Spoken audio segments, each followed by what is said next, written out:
Okay, so thank you very much for the introduction. And thank you very much for the invitation having me here today. So, okay, just to make sure, can you see the presentation? Yes. Okay, cool. So then I will just get started. So the presentation is basically going to be about two primary topics. So first, I will discuss the translational research value of conventional laboratory mice, just for you to know what's the translational research value for me. So for me, as a clinician scientist, it's important that when we use lab mouse models, for instance, that we can actually just translate the data really into the human system and that we can use them to develop treatments, for instance. To me, this is like the gold standard of valid data, let's say it like this. And afterwards, I will also discuss the reproducibility of data created with the current laboratory mice that we have at hand. So first of all, to make that clear from the beginning, I definitely believe that lab mice are one of the most important research tools that we have today.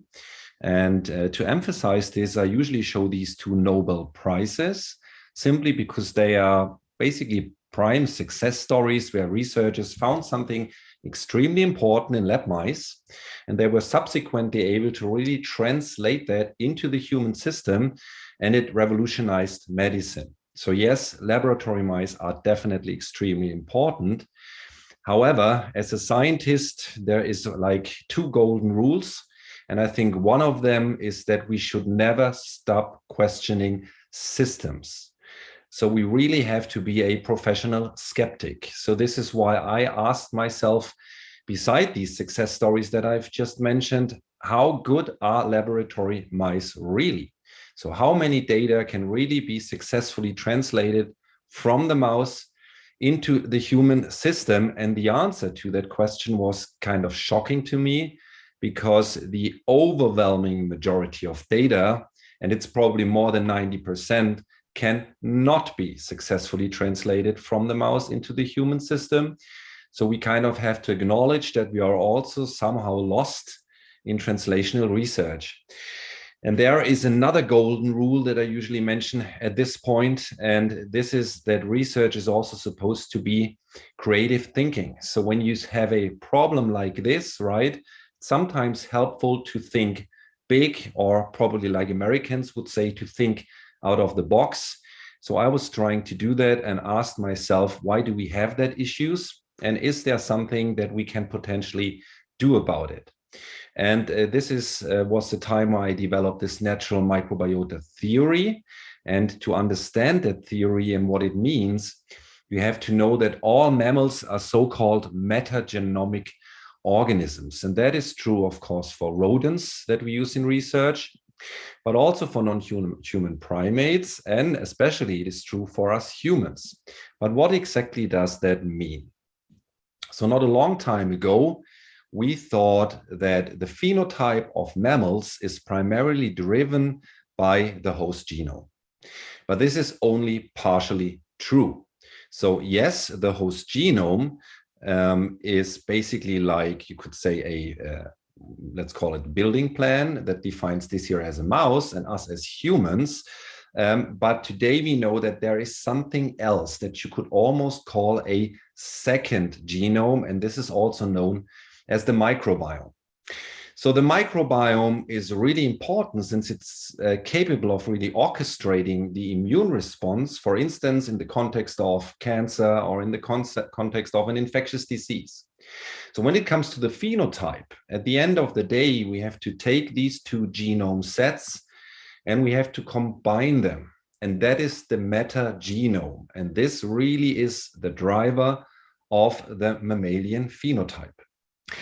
So now we and our microbiome, so the host and the microbiome, we had millions of years of coevolution together. And as a result, we live today in a symbiotic relationship. And it's a really fitting picture to say that we are basically like planet Earth to our microbes. So we give them a safe place to live, but in return, we get something back. For instance, they help us to digest food and they strengthen our immune system. Now, it's very clear that this millions of years of coevolution, that they did not occur in a laboratory environment. they happened in the natural world, so the place in which we live in and that surrounds us. And for the most part of evolution, the natural world did actually look pretty much like this here.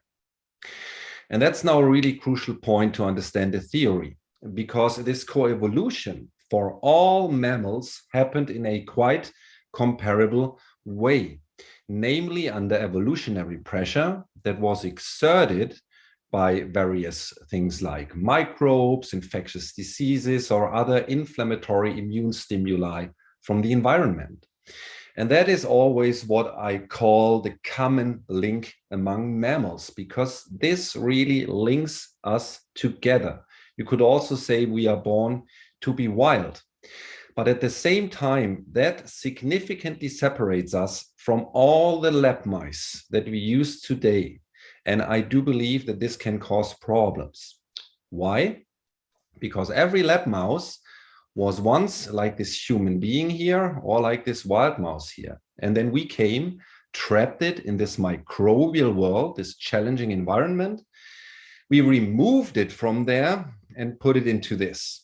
So an ultra clean laboratory environment. As you know, we only feed these animals with sterile food and sterile water. But that was not enough for us, so we used sterile C-sections or germ-free rederivation, so rederivation basically, to really literally cleanse and clean these animals. We removed all things that we basically described as pathogens and all of these naturally occurring microbes, and then recolonized these mice in a very restrictive lab environment. And now today we have these shiny lab mice that we use for translational research. So now when you think about the metagenomic concept, I think it becomes quite obvious, it's probably even imperative, that these lab mice must have a very special physiology, something that basically only exists in the lab and that we have created. So when I give presentations, people always ask me whether modern humans like us are maybe more like lab mice, because we have a very clean lifestyle, we wash our hands all the time, you know that there's the hygiene hypothesis, and maybe we are not like wild mice. But here I would just like to clarify that this is a common misconception. So even the cleanest human currently living on planet Earth is still light years away from the conditions that laboratory mice face on a daily basis. And to make that even clearer in one slide, I want to show you a picture of my children and basically just say that humans are still pretty dirty. So especially during the first 3 or 4 years of our life, that's a critical period and a time where our immune system evolves, where our microbiome evolves, we do have a high microbial exposure. According to statistics, children are sick roughly once per month, and that's a completely normal and probably very healthy thing. They get sick, immunity kicks in, they heal and continue. And all of this matures the immune system and it creates immune experience. So very important things that all of us free living mammals have, laboratory mice lack that. To make it even clearer, if you would try to make a human like a laboratory mouse, you would need a pregnant woman, then you have to give birth to the child via sterile C-section, so rederivation, into an isolation ward. Then you would have to raise that child on sterile food and sterile water. And on top of this, you would have to make sure that this human never even has a single infection, not even a common cold. And I think common sense tells you that this sterile bubble human would have an immune response that would be very differently orchestrated from yours or from mine. But this is actually exactly what laboratory mice are. But even that human might not be representative for us anymore. So I believe that is a problem when it comes to translation. So what's the idea here? How could we theoretically fix that issue? And the idea is very simple. I believe that we just have to restore that common link among mammals. So basically that we are born to be wild. And we could make this by making the microbiome of lab mice wild and dirty again. because we have a wild and dirty microbiome as well. And we could do this by giving them a species-specific microbiome of actual wild mice. So now when we do this, we will not humanize these animals, but we will very likely mousenize them. We will make them like mammals are supposed to be. We will mature their immune system like ours. And at the end of the day, we should increase their translational research value. So are we alone when it comes to that opinion? No, we are not. There were other landmark studies where people had basically the same idea, it was all about translational research, and they just used a different approach. But this is actually a very nice scenario because all of these people used different methodologies, but we kind of got more or less the same result, and we were able to confirm each other's thoughts and data. One publication, and you might have heard about this, is from Boira, or the lab of Dave Mazopust, where they kind of matured the immune system of lab mice through co-housing with pet store mice. We work with wild mice, but there were other people like Skip Virgin or this Reese paper, where they matured the immune system through sequential infections. And there are other labs like the Graham lab, where they house their mice outside in some sort of semi-natural environments. So this is a very nice situation here. Let me briefly summarize that. So we as free living mammals live in the natural world. It's challenging and diverse. And as a result of that environment, you can say that we have a, let's call it 100% natural meta-organism. We have a mature immune system. So now when we created lab mice, we kind of are trying to simplify the whole thing. We did two things primarily. First of all, we created inbred lab mice, so with tractable genetics. And that is a very important research tool, I believe, because it allows us to work with knockout mice, reporter mice, fate tracking mice, all kinds of things, targeted mechanistic studies. So we wanted to preserve that feature in our model as well. But what we also did is we made these mice very, very clean. So as a result of these components, we are dealing now with a 100% laboratory meta-organism and an immature immune system, which I believe causes problems. So now when we established our model, we basically wanted to combine the best of both worlds, a mature immune system from the natural world with inbred tractable host genetics for targeted studies from the laboratory world. And this is how we did it. So I went outside to horse barns and other places and trapped actual wild mice. And then I brought them to the lab. So microbiota are species specific, just to mention that. You cannot just go and trap a random mouse running around in the forest of something like a Peromyscus, right? So you have to trap the closest wild living kin to lab mice. And for most strains, that is actually Mus musculus domesticus. That's like the background, right? So we trapped Mus musculus domesticus, brought them to the lab, and then we surgically transferred embryos of lab mice, in our case, black 6 mice, into these wild mouse surrogate mothers. So now just important for you to know, we did it with black 6 mice, but you can do that with every strain you desire, right? So it's a very flexible model. So now after doing this, these wild mouse surrogate mothers gave birth to the offspring, and we call that model the Wildlings, or the Wildling model, because important things happen. So first of all, the offspring was colonized with these natural microbiota at all body sites. They were also exposed to something that we define as pathogens, so they acquired immune experience, and they now do have a mature immune system. So the overall goal here was to, as I said, combine the best of both worlds, right? To have laboratory tractable genetics, that's what these mice have, and to have a mature immune system, which will hopefully increase the quality when it comes to translational research. So I have prepared now 2 slides because people always ask, is it like complicated to trap these wild mice? And I mean, it's quite some work, but I have prepared an equation for you so that you get an idea how that works. So what you first of all need is a trap so that you trap the mice, so living mice, right? Because you want to bring them to the lab alive. The best bait from my experience, and I trapped thousands of wild mice by now, is peanut butter. So that definitely is required. And this particular brand happens to work best. Don't know why.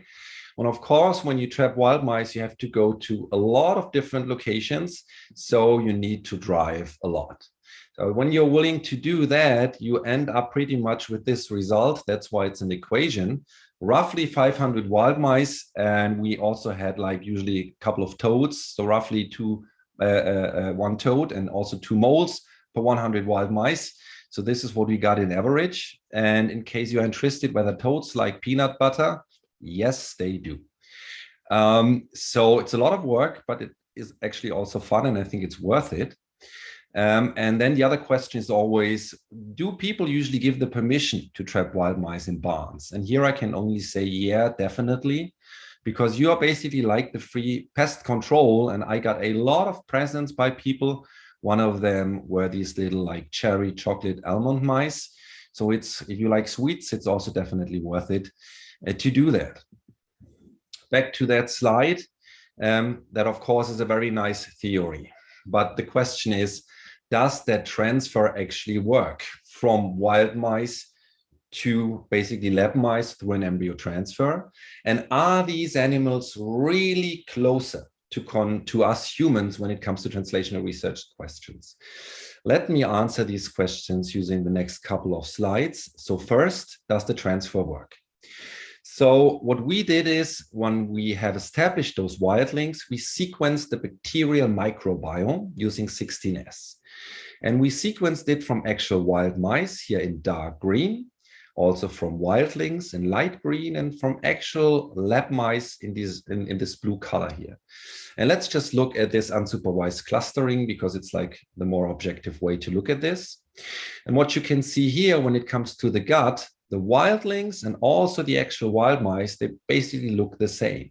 So you can effectively entirely transfer the microbiome of a wild mouse to a wildling, so a lab mouse, through that process. The microbiome is very different from that of lab mice. This is not only true for the gut, it's also true for the skin and the vagina. So it's like a general phenomenon. You basically transfer everything. But there's one thing that is very important to me when it comes to that context, and this is, what's the microbiome? You will find a lot of papers where people say we sequenced the microbiome, and what they did is they used 16S and they sequenced bacteria.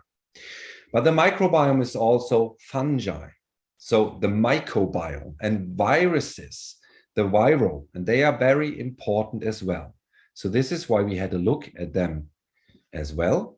And here you can see the data that is like the microbiome, also fungi data. And we did that together with Ilyan Ilyev, because he's an expert in the field. And to make it brief, we saw that wild mice and wildlings had the same community structure, so qualitatively, and wildlings and wild mice had quantitatively way more fungi than conventional laboratory mice.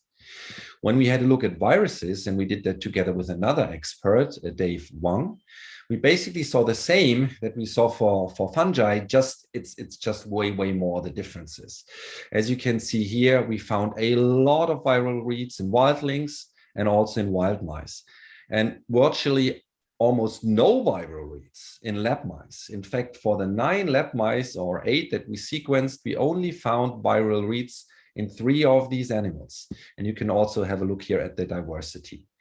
And I do believe this is a big problem when we use them to study humans, right? Because we humans do have a lot of viruses, but our lab mice are almost a vacuum for viruses. So we kind of have a lot of problem when we run research, because we kind of lack all of the influences that might be caused by viruses. So the microbiome in general, the transfer works through embryo transfer. What about the pathogens? So to answer that question, we took wildlings and also wild mice and tested them for virtually all pathogens using PCR and serology. And we found that wildlings do carry a fairly comparable profile when it comes to pathogens and in comparison to wild mice. So now this is very important, because when you see that, you might think that these wildlings are sick, right? Because they carry a lot of pathogens, but these mice are perfectly healthy. So we never see mice ending up being sick. They are perfectly healthy. And when you look at longevity, for instance, and how well they do when they are old, they in fact do better than lab mice. So that's also for animal welfare an important information. And last but not least, when you do that embryo transfer once, right? How stable is this wild mouse microbiome in a lab mouse under SPF conditions in an IVC system when we give these mice sterile food and water? That's another important thing.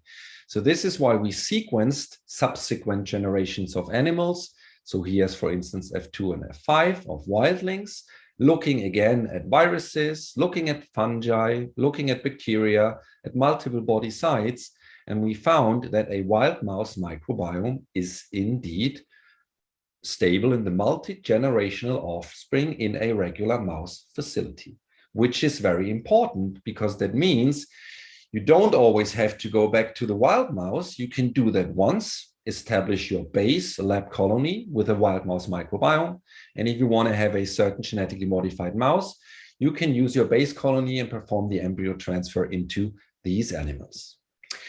So taken together, wild mouse microbiota possess multi-generational stability in lab mice under conventional SPF conditions.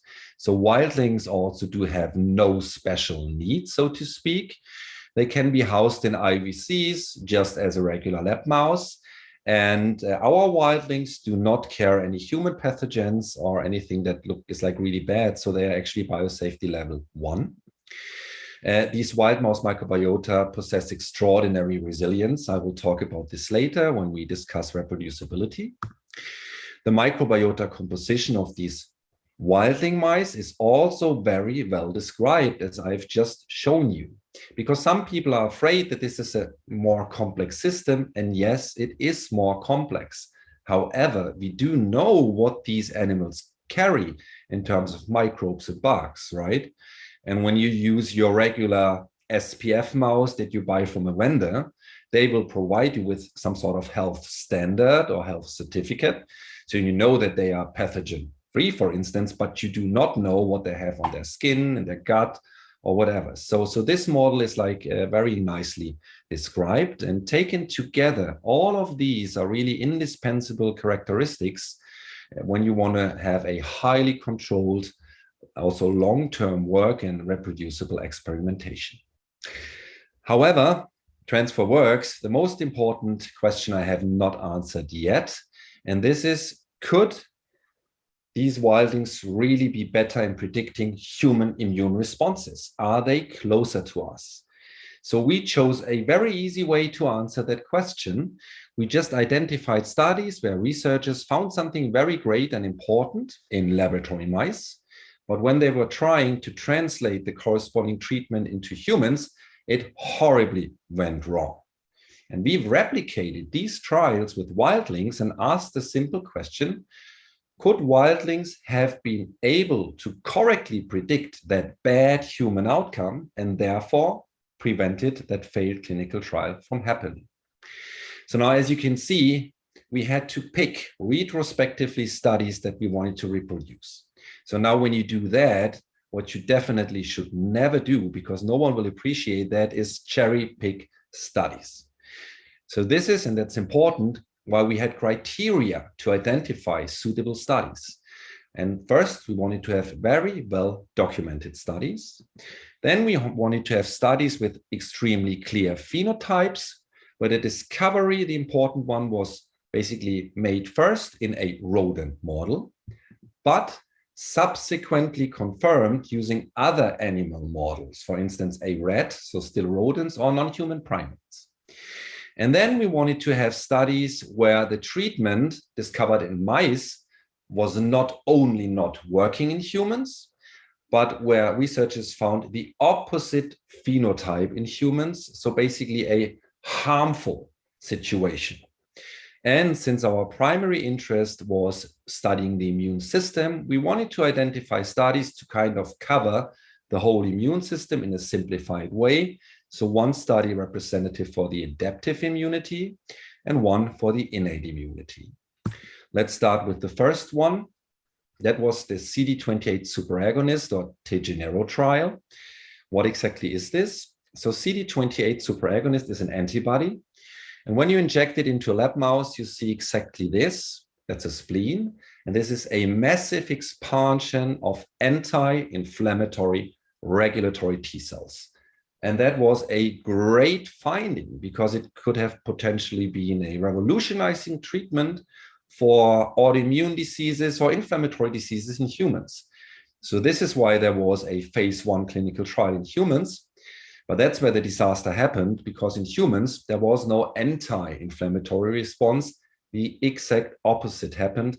Massive inflammation, cytokine storm, and all of these healthy volunteers ended up in the intensive care unit, got very sick and almost died. So that was really a horrible disaster. So now what about wildlings? And here you can see the data. When you inject that drug into wildlings, there is no Treg expansion whatsoever. And I think it's fair to say that if researchers back in the days would have had these mice, they would have never thought that it's a great treatment for humans, because there's not even a treatment effect. We also had a look at the cytokines in these animals, and we found an inflammatory cytokine profile that was really matching the one seen in the human clinical trial. The second study was the blockade of TNF-alpha in the context of sepsis. So as you know, when we have sepsis, there's just too much inflammation, which is basically detrimental. That's pathophysiological, right? So what researchers thought, and I think the idea is great, is let's just block a part of that inflammation using antibodies against TNF-alpha, so one of the drivers of inflammation. And they did that in rodents, and they also did that in non-human primates, and they significantly increased the survival of their animals. So very promising data. Because of that, there was a large multi-center clinical trial. But again, that's where the disaster happened, because in humans, there was no increase in survival. What happened was the opposite, a dose-dependent increase in mortality. And of course, due to ethical reasons, that trial needed to be stopped. So what about wildlings? Here you can see the data. The blue dotted line here is a conventional lab mouse, isotype control. When you block TNF-alpha, you significantly increase the survival. So we just basically replicated here published data, and we saw the same. So now when you look at the green dotted line, this is a wildling isotype control, high mortality rate, so nothing special. But when we started to block TNF-alpha, there was no increase in survival. What we found was an increase in mortality, just like seen in the human clinical trial. So taken together, we believe that wildlings could be a very promising platform, at least for certain translational research questions. And at the very least, for the two studies that we have replicated, wildlings were really capable of correctly predicting the human outcome, and they therefore could have potentially prevented these trials from happening. But there's something else important about these types of models, and this is the following thing. We know that when we have a black 6 mouse, for instance, with a wild mouse microbiome, and we have a genetically identical black 6 mouse with a lab mouse microbiome. So now when we subject these mice to a lethal influenza infection, the mice with a wild mouse microbiome are protected and they survive. These animals are also protected from, for instance, colorectal cancer development. So since we are dealing here with genetically identical mice, what we can see here is pure microbiota-mediated disease protection. So now you have to know that the whole microbiome field is currently trying to move from being rather descriptive towards the identification of microbiota-mediated protection that we could use in treatments, for instance, metabolites. That's like a big topic at the moment. So now we believe that this scenario here opens up a very promising window of opportunity, because now we can run these two groups side by side in a comparative approach and then really identify microbiota-mediated protection. And then these data might also be better translatable into the human system. And these are exactly the kind of studies that we currently run in my lab. So taken together, Wildlings may enable the discovery of novel disease treatment that you cannot get from conventional lab mice. Further, they may increase the safety and success rate of transitioning bench results to bedside practice.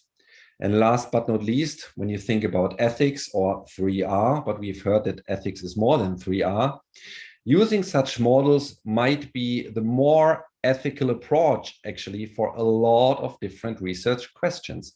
And just as a reminder, for sepsis, the non-human primates failed to predict the human outcome, but Wildlings predicted the human outcome correctly. So now there's another thing that I would like to emphasize so that you don't get me wrong. I'm not trying to say that we now should replace all mice worldwide by Wildlings. That's absolutely not what I'm trying to say.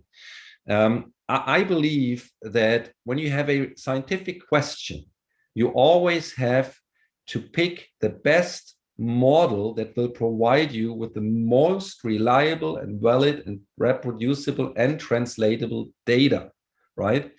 And this model, for instance, can sometimes not be used, right? If you work with highly immunocompromised mice, it might not work. But at the same time, I can think of a lot of different research questions where I believe that type of model is the way to go. For instance, sepsis, allergies, autoimmunity, there are several things, right? Because there is, as far as I know, not a single data set or treatment from mice in the context of sepsis that we could ever successfully translate into the human system. The only data set I know of is our data set. So there I would say, why should we use conventional lab mice for sepsis? I know that is provocative, but I really think we have to always question model systems and continue to do so to be better. That's important for us and also for the animals. The next part of my presentation will be about reproducibility of data, and we have already heard something about this, and I might have a slightly different perspective. Why do I want to discuss that? Because we have a lot of irreproducible and conflicting data, and a lot of this is also due to divergent microbiota, divergent among commercial vendors, but also research institutes. So there is one very famous publication by Ivanov, was published in Cell, where they basically had a look at black 6 mice from Taconic and from the Jackson lab.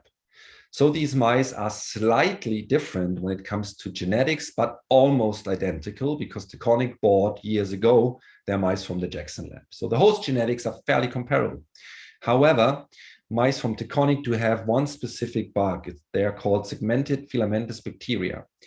And they induce very strong Th17 responses in the gut. And Jackson mice, they don't have these segmented filamentous bacteria. So now when you use these almost genetically identical mice and you give them an infection where Th17 plays a role, let's say Citrobacter rodentium, for instance, mice from Taconic will handle that infection quite well, and the Jackson mice will have a bigger problem. But the question is, who is now right in terms of the data and the results? And what result is better translatable into the human system? Or when you subject these mice to something where autoimmunity plays a role, you also get different data. So what can we do about these issues? And that really is an almost philosophical question. So I'm trying to treat it like a philosophical question, because some researchers say, let's just embrace that diversity of different results and document everything that has an impact on the microbiome, like cage size, litter size, food, water treatment, and then let us try to figure out everything somehow retrospectively. And yeah, so other researchers say that this doesn't make any sense because we are not going to solve the underlying problem. So let us standardize, right? We've heard about standardization before. And then we might be better off doing that. So I will now run a thought experiment, and then you can make up your own mind what you believe the better strategy might be. So should we embrace diversity? If you would go ahead and sequence the microbiome, the gut microbiome, so the bacteria from mice from different vendors. Let's say these mice are all black 6 or almost genetically identical. However, the microbiome is significantly different. We do know this, which means that their metagenome is also different. And which means that very likely their phenotype can be very different as well. So we're dealing with very different phenotypes here. I can still embrace that. But the problem is, let us add some universities. All universities have different microbiota as well. So now Harvard or the NIH or Freiburg University, we have more than one mouse facility. And we know that in all of these mouse facilities, the microbiota are different. It's even like that. Within one facility, the microbiota are different between different rooms. And even inside of the same room, the microbiota can be different from cage to cage. So in reality, the whole thing does look rather like this. And I always call that a very big microbiological mess. And potentially it's also a phenotypical mess. And I'm not sure how we can retrospectively figure out things here. In fact, if you would like to document everything, you would even be in need of sequencing the microbiome of your caretaker. I'm not sure if that's doable. Okay, so if this doesn't work well, should we standardize? Okay, if all commercial vendors would come together and create a gold standard microbiome, and let's say we all would be willing to buy this and use it, is that going to solve the problem? And the answer to that question is no, definitely not. And here's a publication that discusses that issue a bit. Why is this not going to work? Because all the lab microbiota that we currently have, they are not resilient and they are not stable. They change upon minor thing, just minutiae enough, and they change. Which means even if we would all buy that gold standard, probably within a very short amount of time, this microbiome would diverge away from the gold standard, adjust to the local situation along with the phenotype, and we would be back probably within weeks, exactly where we started. So that's not going to be helpful. So that is where we thought maybe natural microbiota can be helpful, because they evolved, like really evolved, under evolutionary pressure in a challenging environment and a microbial world. So maybe these natural wild mouse microbiota are simply better adapted to the gut of a mouse than what we have, and therefore more resilient and stable. And to answer that question, we subjected conventional lab mice and our wildlings to strong challenges. So a microbial challenge, then we gave them an antibiotic challenge and also a dietary challenge. Let's start with the microbial challenge. And so everything that I'm going to show now is 16S data, so bacterial gut microbiome data. And you can think about this as if it would be a cage. And into this cage, we always put 3 mice. One mouse from Taconic, here in blue, at the beginning of the experiment. Then here in orange, one entirely germ-free mouse, also at the beginning of an experiment. And then here, one mouse with a wild mouse microbiome. So now, as you know, mice are coprophages, so they eat fecal pellets, and that's a strong microbial challenge. So there's transfer of microbiota, basically. So now when you put these 3 mice together into the cage and you wait, sometimes it only takes 6 days. And all of these mice entirely adapt a wild mouse microbiome. The mice from Taconic lose their lab mouse microbiome and entirely adjust. And the mice that had a wild mouse microbiome initially, they are very stable despite eating fecal pellets of Taconic mice. So now, is this just a problem or phenomenon when it comes to the Taconic mice? Or is it generalizable? To answer that, we performed the very same experiments using mice with the biggest vendor worldwide, which is the Jackson Lab. And we got exactly the same results. So this appears to be really generalizable. And I stated that before. The second challenge that we performed was antibiotic treatment. So as you know, sometimes you have mice that, for instance, are genetically modified. They end up being sick and you have to treat them with antibiotics, but you cannot afford to lose them because they might be unique or very expensive. So now when you treat them with antibiotics, is that going to change their phenotype afterwards? Yes or no, right? That can be problematic. And this experiment will probably give you an answer to that question. Here you can see a mouse from Taconic at the beginning of the experiment. Then we gave antibiotics for 7 days and then water for 14 days, so time to recover. But these mice never recovered. Their microbiome was irreversibly changed. And the very same thing was true for mice from the Jackson laboratory. So now what about Wildling mice? Here you can see the mice at day 0. Now we treated them with antibiotics for 7 days. And of course, their microbiome changed significantly. These are the green dots here. Here's one, here's one, here and here. But, and this is the important point, when we gave them water for 14 days, they were able to entirely recover.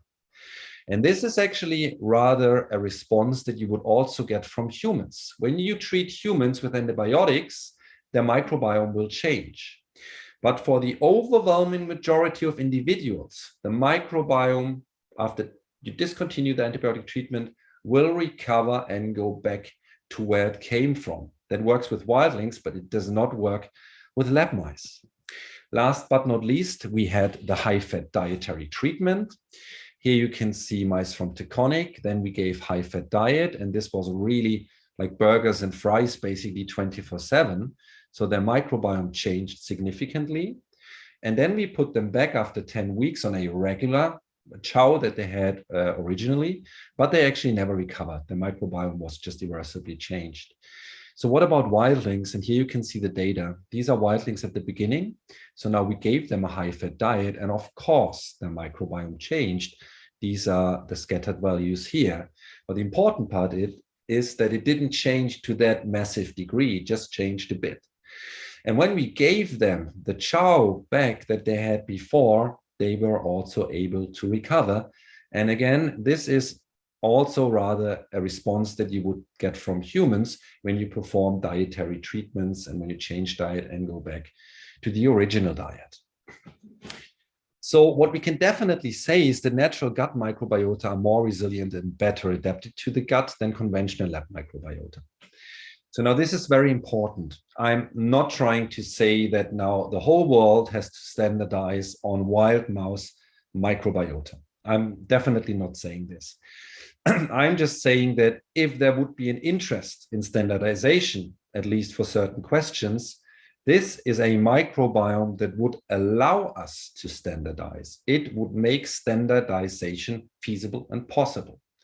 And at the same time, according to the current data that we have at hand, a model like this and a standard microbiome like this should also increase the translational research value of the model system.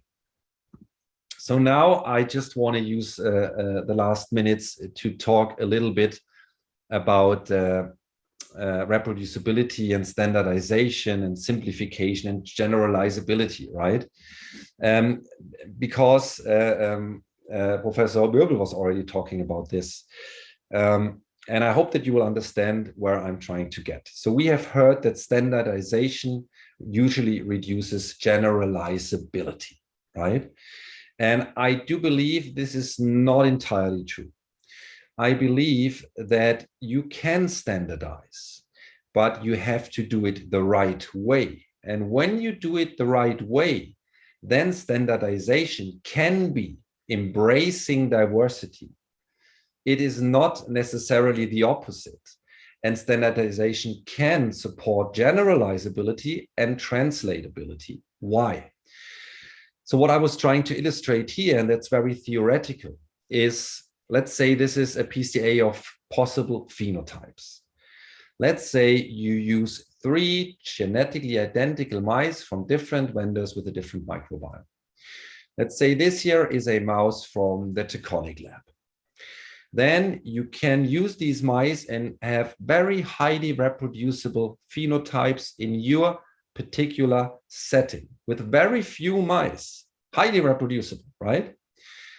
But when you have the very same mouse from another vendor with another microbiome, then you also have a very highly reproducible phenotype, very narrow, but only in this setting, not in another one, and with a third vendor as well. So these are highly reproducible data, but they are just a local result, and you cannot generalize them, and they are probably also not translatable because these mice lack certain things. So now when you standardize on something that is non-diverse and to oversimplify, you will end up with this. And which is the correct result? We don't know that.